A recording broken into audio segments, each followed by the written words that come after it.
The town of Hollowbrook was shrouded in an unending mist, a relentless fog that seemed to cloak everything in an eerie silence. They said the fog was haunted, that souls of the departed wandered aimlessly within its depths, searching for a way out. Among the townsfolk, only a few dared to speak openly about the ghostly apparitions. But everyone knew about the old mansion that stood at the edge of town. It was the epicenter of horror. Wrapped in decay and overgrown with twisted vines, it exhaled a chilling dread that seeped into the bones of those who wandered too close. Many years ago, whispers of a family cursed by their own malevolence filled the very air. Their presence, it was said, still lingered in the echoes of Hollowbrook's haunted nights. Clara had heard these stories but dismissed them as mere town folklore. An inquisitive young woman, she had a penchant for debunking myths and uncovering truths.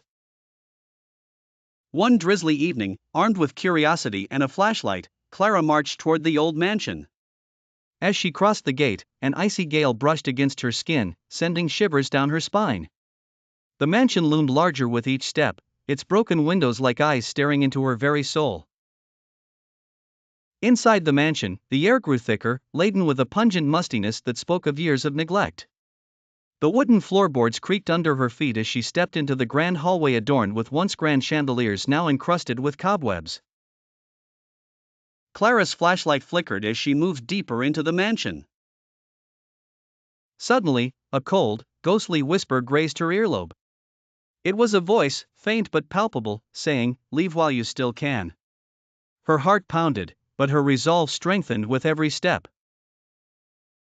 In the drawing room, she discovered an old portrait hanging crookedly on the wall.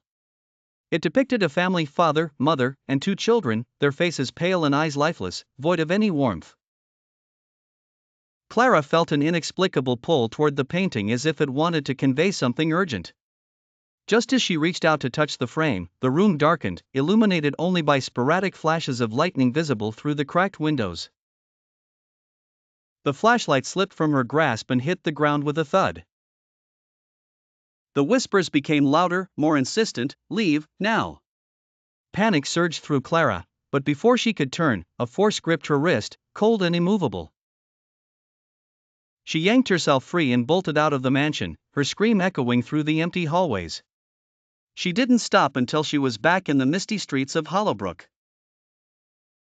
Gasping for breath, Clara swore never to return. But the whispers had followed her. Restless nights plagued with ghostly echoes haunted her dreams. Clara realized that the horror of the old mansion had become part of her, a lingering echo of dread that would never truly leave. The fog seemed thicker these days, whispering secrets only she could hear. Hollowbrook's silent horrors would forever be etched into the fabric of her soul.